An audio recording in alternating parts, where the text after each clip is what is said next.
những bức ảnh thân mật mới bị lan truyền của Đàm Tùng Vận và Hứa Khải đã khiến cộng đồng mạng những ngày gần đây gần như dậy sóng hoàn toàn.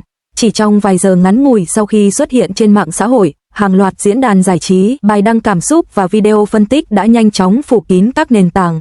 Dù chưa có bất kỳ xác nhận chính thức nào từ hai nghệ sĩ, nhưng những khoảnh khắc được ghi lại trong loạt ảnh ấy vẫn khiến hàng triệu người không thể ngừng bàn tán. Điều đặc biệt là những bức ảnh lần này không mang cảm giác được chụp trong một sự kiện quá hào nhoáng hay dưới ánh đèn sân khấu rực rỡ. Ngược lại, chúng lại giống như những khoảnh khắc rất đời thường và tự nhiên.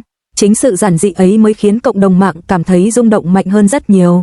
Trong những bức ảnh đầu tiên bị lan truyền, Đàm Tùng Vận và Hứa Khải được nhìn thấy cùng xuất hiện tại một khu phố yên tĩnh vào buổi tối. Ánh đèn đường vàng dịu phủ nhẹ lên khung cảnh khiến mọi thứ mang cảm giác giống như một bộ phim thanh xuân đầy cảm xúc. Đàm Tùng Vận mặc trang phục rất đơn giản với áo khoác sáng màu và mái tóc buông nhẹ tự nhiên. Trong khi đó, Hứa Khải diện đồ tối màu với phong cách thoải mái quen thuộc. Điều khiến cộng đồng mạng chú ý nhất chính là khoảng cách cực kỳ gần gũi giữa hai người trong những bức ảnh ấy. Có khoảnh khắc cả hai vừa đi vừa trò chuyện rất vui vẻ. Đàm Tùng Vận cúi đầu cười rất tự nhiên, như thể hoàn toàn thả lỏng giữa không gian yên bình ấy. Còn Hứa Khải đứng cạnh luôn vô thức quay sang nhìn cô với ánh mắt đầy sự dịu dàng. Một trong những bức ảnh khiến fan rung động nhất chính là khoảnh khắc Đàm Tùng Vận đang bật cười vì điều gì đó. Còn Hứa Khải đứng cạnh nhìn cô rất lâu trước khi chính anh cũng cúi đầu cười theo. Không có bất kỳ hành động thân mật quá rõ ràng nào, nhưng chính ánh mắt ấy lại khiến rất nhiều người cảm nhận được sự đặc biệt giữa hai người. Sau khi loạt ảnh được lan truyền, từ khóa liên quan đến Đàm Tùng Vận và Hứa Khải nhanh chóng leo lên top tìm kiếm trên Weibo. Các diễn đàn giải trí gần như hoạt động suốt đêm với hàng nghìn bài viết phân tích từng chi tiết nhỏ trong loạt ảnh ấy. Có người cho rằng đây chỉ là khoảnh khắc thân thiết giữa hai người bạn thân lâu năm, nhưng cũng có rất nhiều fan cảm thấy bầu không khí giữa họ rõ ràng đặc biệt hơn rất nhiều.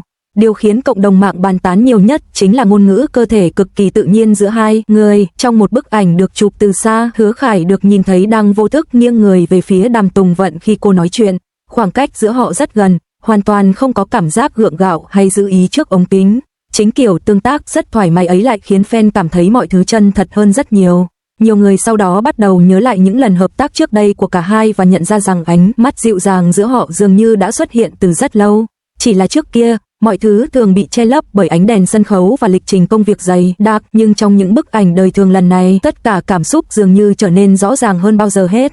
Một đoạn video ngắn được quay cùng thời điểm với loạt ảnh sau đó tiếp tục khiến cộng đồng mạng tan chảy. Trong video ấy, Đàm Tùng Vận đang bước đi khá nhanh thì bất ngờ quay lại nói điều gì đó với Hứa Khải khiến anh bật cười rất nhẹ. Khoảnh khắc ấy diễn ra chỉ vài giây nhưng lại mang cảm giác vô cùng tự nhiên và gần gũi, giống như hai người đã quá quen thuộc với sự hiện diện của nhau. Nhiều fan trưởng thành sau này chia sẻ rằng điều khiến họ rung động không phải là việc hai người có thật sự hẹn hò hay không, điều đẹp nhất nằm ở cảm giác bình yên mà họ mang lại cho nhau trong những bức ảnh ấy. Giữa thế giới giải trí đầy áp lực và hào nhoáng, việc nhìn thấy hai người có thể thoải mái cười đùa cùng nhau trong một khoảnh khắc đời thường khiến rất nhiều người cảm thấy ấm áp. Có một bức ảnh khác được cộng đồng mạng chia sẻ liên tục suốt nhiều ngày. Trong ảnh, Đàm Tùng Vận đang đứng dưới ánh đèn đường nhìn về phía xa, còn Hứa Khải đứng cạnh với ánh mắt luôn hướng về cô. Không cần bất kỳ lời thoại nào, khung hình ấy vẫn mang theo cảm giác rất điện ảnh và đầy cảm xúc. Nhiều người nói rằng bức ảnh ấy giống như một cảnh cuối trong bộ phim thanh xuân mà ai cũng từng mong muốn được xem thêm mãi mãi. Sau khi loạt ảnh lan truyền, rất nhiều blogger giải trí nổi tiếng cũng bắt đầu bàn luận về chemistry đặc biệt giữa hai người. Họ cho rằng điều khiến Đàm Tùng Vận và Hứa Khải luôn tạo được sức hút lớn không chỉ vì ngoại hình đẹp đôi, mà bởi cảm giác cực kỳ dịu dàng khi ở cạnh nhau. Không cần cố gắng tạo ra sự chú ý, chỉ riêng những ánh mắt và nụ cười rất nhỏ cũng đã đủ khiến người khác cảm nhận được bầu không khí đặc biệt giữa họ. Điều thú vị là càng về sau, cộng đồng mạng lại càng chú ý nhiều hơn đến những chi tiết rất nhỏ trong loạt ảnh ấy. Một cái quay đầu vô thức để chờ người kia, một ánh mắt kéo dài lâu hơn bình thường, một nụ cười xuất hiện ngay khi đối phương cất tiếng nói. Những điều giản dị ấy hợp lại tạo thành cảm giác rất chân thật mà không phải cặp đôi nổi tiếng nào cũng có được. Nhiều fan lâu năm sau đó còn viết rằng họ cảm thấy giống như mình đang chứng kiến một đoạn thanh xuân rất đẹp, không quá ồn ào hay kịch tính, mà là kiểu tình cảm nhẹ nhàng xuất hiện trong những khoảnh khắc đời thường nhất. Hai người cùng đi bộ dưới ánh đèn đêm, cùng cười vì một câu chuyện nhỏ, cùng chậm bước để đi cạnh nhau giữa phố đông người. Chính những điều ấy mới là thứ khiến trái tim người khác rung động lâu dài.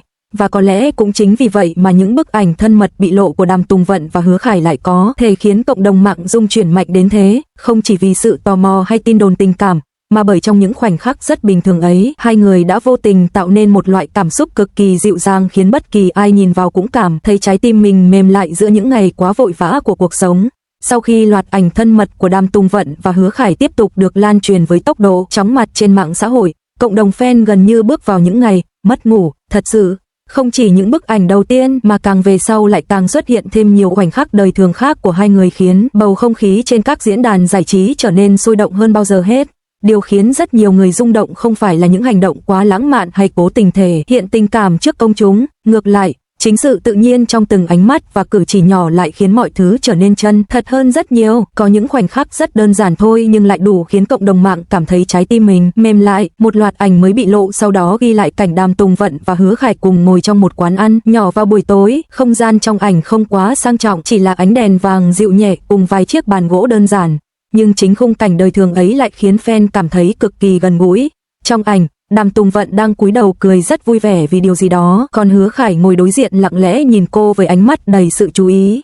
Điều khiến cộng đồng mạng xúc động nhất là cách anh gần như luôn tập trung vào cô trong suốt cuộc trò chuyện, không cần nói quá nhiều. Ánh mắt ấy đã đủ khiến rất nhiều người cảm nhận được sự dịu dàng đặc biệt giữa hai người. Có một khoảnh khắc được fan chia sẻ liên tục suốt nhiều ngày liền. Đó là lúc Đàm Tùng Vận vô thức đưa tay chỉnh tóc vì bị gió thổi rối nhẹ khi bước ra ngoài quán, còn Hứa Khải đứng cạnh lặng lẽ nhìn cô rồi bật cười rất nhẹ. Chỉ vài giây ngắn ngủi thôi nhưng lại mang cảm giác cực kỳ điện ảnh.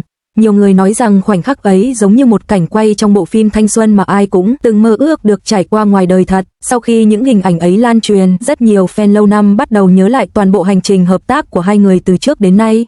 Họ nhận ra rằng sự dịu dàng giữa Đàm Tùng Vận và Hứa Khải dường như chưa bao giờ biến mất. Chỉ là trước kia mọi thứ thường được che giấu phía sau công việc và ánh đèn sân khấu. Còn lần này, trong những khoảnh khắc đời thường bị ghi lại một cách vô tình, cảm xúc ấy lại trở nên rõ ràng hơn rất nhiều. Một đoạn video ngắn khác tiếp tục khiến cộng đồng mạng tan chảy. Trong video ấy, cả hai cùng bước đi trên phố vào buổi tối khá muộn. Đàm Tùng Vận vừa đi vừa cười rất vui vẻ vì một câu chuyện nào đó, còn Hứa Khải đi cạnh chỉ lặng lẽ cúi đầu cười theo. Điều đặc biệt là khoảng cách giữa hai người rất gần, hoàn toàn không mang cảm giác xa cách thường thấy giữa các nghệ sĩ khi xuất hiện nơi công cộng. Nhiều người sau đó nhận xét rằng ánh mắt của Hứa Khải trong loạt hình ảnh lần này dịu dàng hơn rất nhiều so với trước đây. Mỗi lần Đàm Tùng Vận cười hoặc quay sang nói chuyện, anh gần như đều vô thức nhìn cô rất chăm chú, không phải kiểu ánh nhìn cố tạo hiệu ứng trước ống kính, mà giống như một phản xạ rất tự nhiên khi ở cạnh người khiến mình cảm thấy thoải mái. Trong khi đó, Đàm Tùng Vận cũng mang đến cảm giác cực kỳ bình yên trong loạt ảnh ấy. Cô cười rất nhiều và hoàn toàn không có vẻ căng thẳng hay giữ hình tượng trước đám đông. Có lúc cô cúi đầu cười đến mức phải dùng tay che mặt vì ngại, còn Hứa Khải chỉ đứng cạnh nhìn cô với biểu cảm vô cùng nhẹ nhàng. Chính sự tự nhiên ấy đã khiến cộng đồng mạng cảm thấy rung động mạnh hơn bất kỳ hành động thân mật nào. Nhiều blogger giải trí nổi tiếng sau đó bắt đầu phân tích sâu hơn về chemistry đặc biệt giữa hai người. Họ cho rằng điều khiến Đàm Tùng Vận và Hứa Khải luôn tạo được sức hút lớn chính là cảm giác rất chân thật khi ở cạnh nhau, không cần quá hoàn hảo hay quá lãng mạn như phim ảnh. Chỉ riêng việc cả hai có thể thoải mái cười đùa cùng nhau cũng đã đủ khiến người khác cảm thấy ấm áp. Có một bức ảnh được cộng đồng mạng đánh giá là đẹp nhất trong toàn bộ loạt ảnh bị lộ lần này.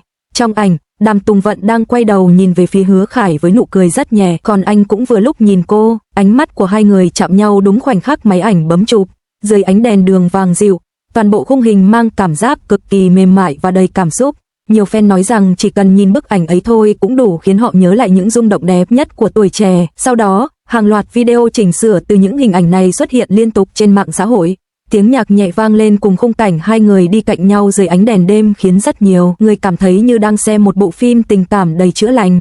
Có người bình luận rằng họ không quan tâm tin đồn thật hay giả nữa, bởi chỉ riêng cảm giác bình yên mà hai người mang lại cũng đã đủ đẹp rồi. Nhiều fan trưởng thành còn chia sẻ rằng điều khiến họ xúc động nhất chính là sự giản dị trong những khoảnh khắc ấy, không phải nhà hàng sang trọng hay sự kiện hào nhoáng, chỉ là hai người cùng đi dạo, cùng cười vì một câu chuyện nhỏ và cùng chậm bước giữa phố đêm yên tĩnh. Nhưng đôi khi chính những điều bình thường ấy lại là thứ khiến trái tim người khác rung động lâu dài nhất, và có lẽ cũng chính vì vậy mà những bức ảnh thân mật của Đàm Tùng Vận và Hứa Khải lại có thể tạo nên sức ảnh hưởng mạnh đến thế trên mạng xã hội. Không chỉ vì sự tò mò của cộng đồng mạng mà bởi giữa những khoảnh khắc đời thường rất giản dị ấy, hai người đã vô tình mang đến một loại cảm xúc rất dịu dàng khiến hàng triệu người cảm thấy thanh xuân như quay trở lại trong vài giây ngắn ngủi.